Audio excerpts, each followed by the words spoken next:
guys, ayan, magkakabit tayo ngayon ng backdoor glass ng Hyundai Staria. So, nilatiro ko na yung ano na yan, yung backdoor niya. At dati nang basag yung backdoor glass niya. So, yun guys, tapos na pinturahan after finish the dent of sa tailgate. So now I'm fixing the backdoor glass.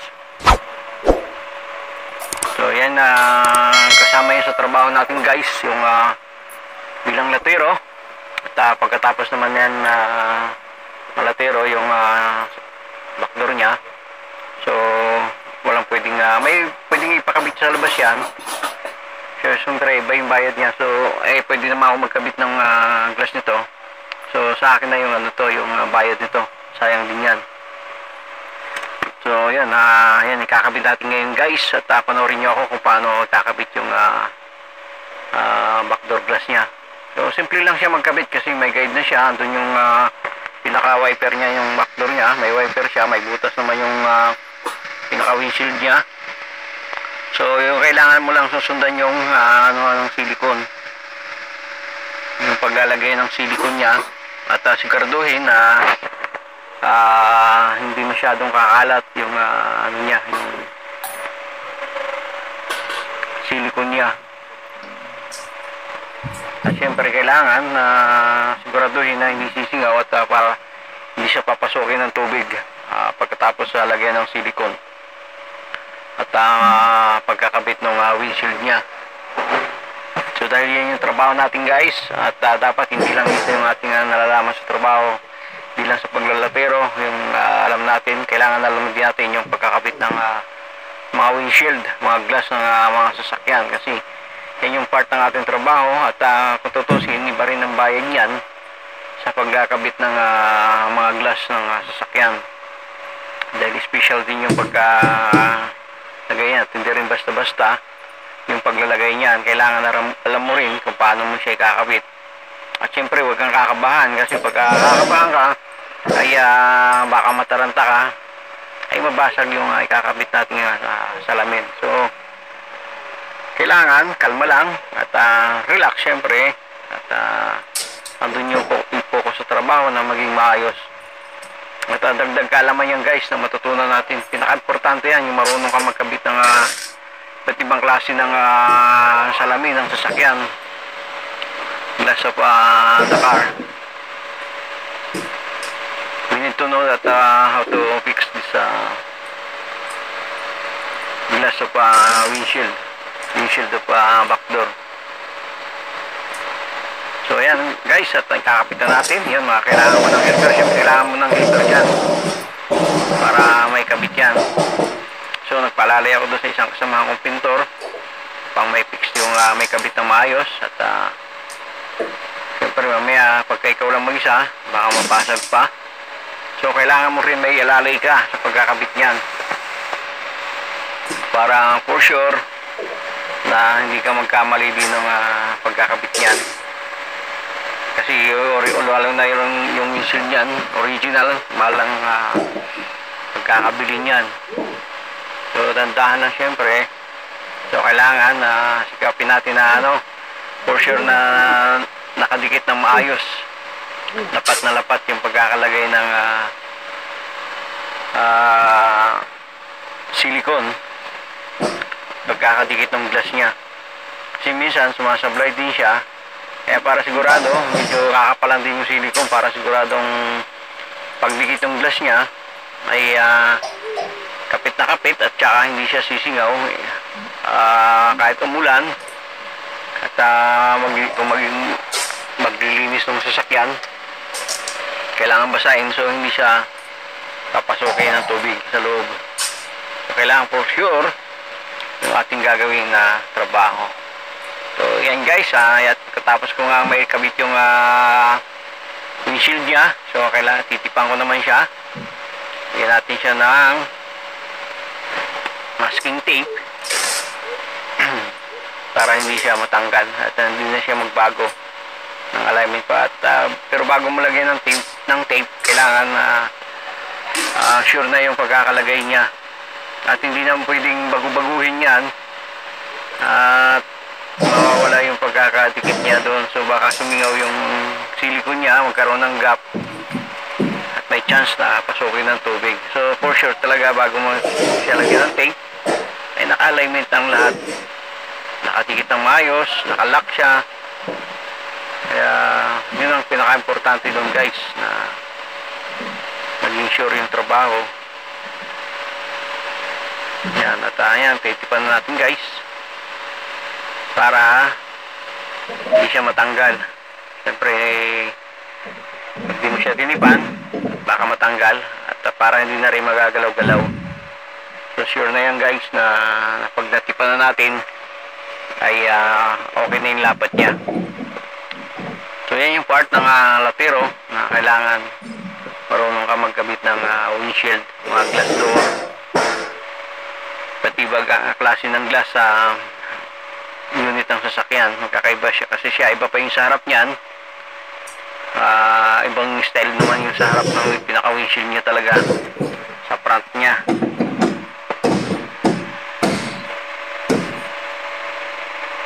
Yan, siguraduhin na naka-tape siya na maayos at hindi na mabago yung hindi na magalaw-galaw yung pagkakadikit niya, para sure nakapit yung backdoor glass niya doon sa backdoor niya. Yan, pagkatapos yan guys, tsaka lang natin kakabit yung pinaka niya, spoiler niya sa taas. Kasi andyan yung mga accessories niyan, may mga backlight yan sa likod, sa taas. So andyan din yung sa wiper niya, dyan din nakakonect. So yan, unahin mo muna paglalagay ng glass bago mo ikabit yung yung spoiler niya sa taas. Tapos tsaka may kakabit din yung pinaka wiper niya.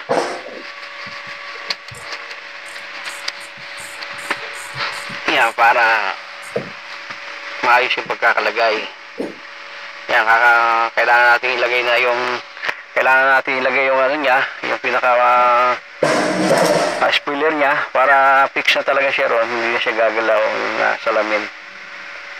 So yun ang kailangan natin, at kailangan siguraduhin na ng lapat sa taas yan. Kasi napakalaki yung sasakyan ko, so kailangan tumutong, napakataas kasi yan. So yung kailangan ko ilapat muna yun para for sure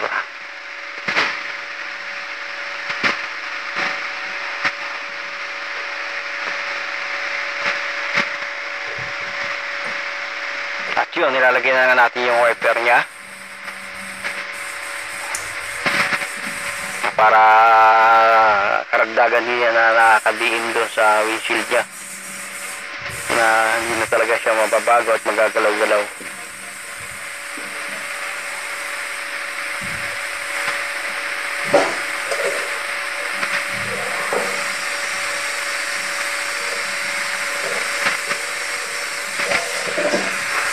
Yan, after natin ilagay yung wiper niya, at lagyan natin siya ng nut para mahigpitan na yung nut, yung wiper.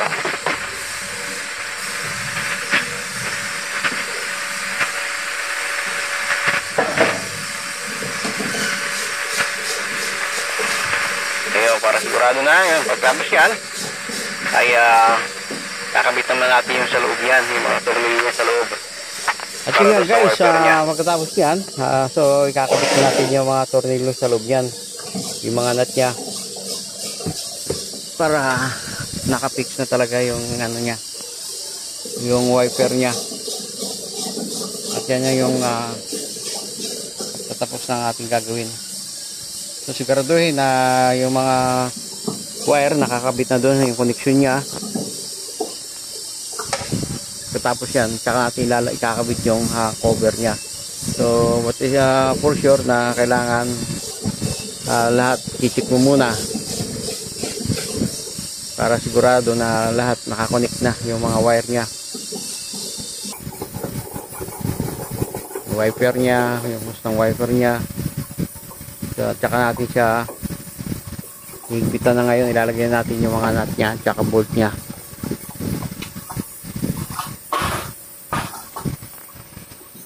Madali lang naman guys ang pagkakabit ng windshield.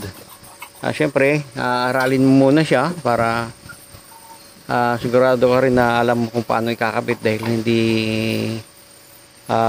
basta-basta yung pagkakabit niyan. At pagka nakabasag ka, ay lugi ka pa doon sa paglalagay mo sa pagkakabit mo ng windshield niya, yung bayad.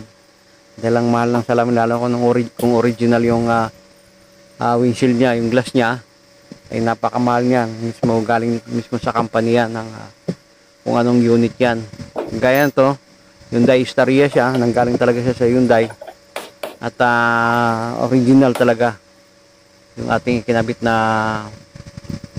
backdoor glass niya, pinaka windshield niya.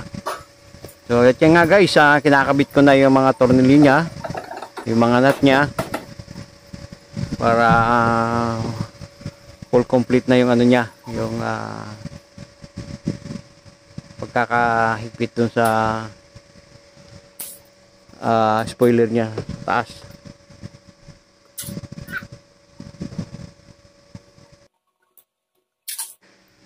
Guys, so ayan, hihigpitan natin yung mga tornilyo niya para mabilis na.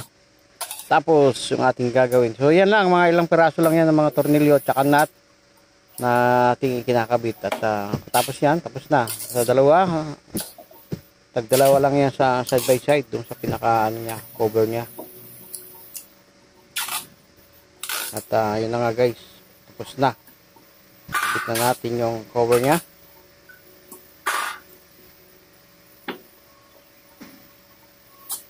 Para tapos na ang lahat.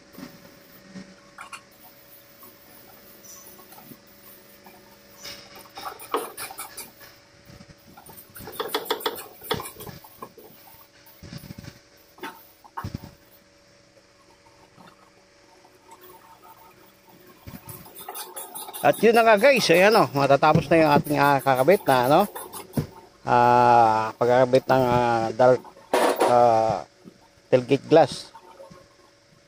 So kakapit na lang natin yung cover niya sa mga side niya, at pagkatapos lalagyan na natin ng tagdalawang nut sa magkabilaan, at yan ay tapos na guys. So yun lang, napakadali lang gawin yung pagkakabit ng windshield ng backdoor niya. At syempre guys, tandaan lang at ingat lagi sa ating mga trabaho para iwas tayo aksidente. Saan guys? Another naman tayo ng piece. Yan, may kapit na naman another backdoor glass ng Kia Staria.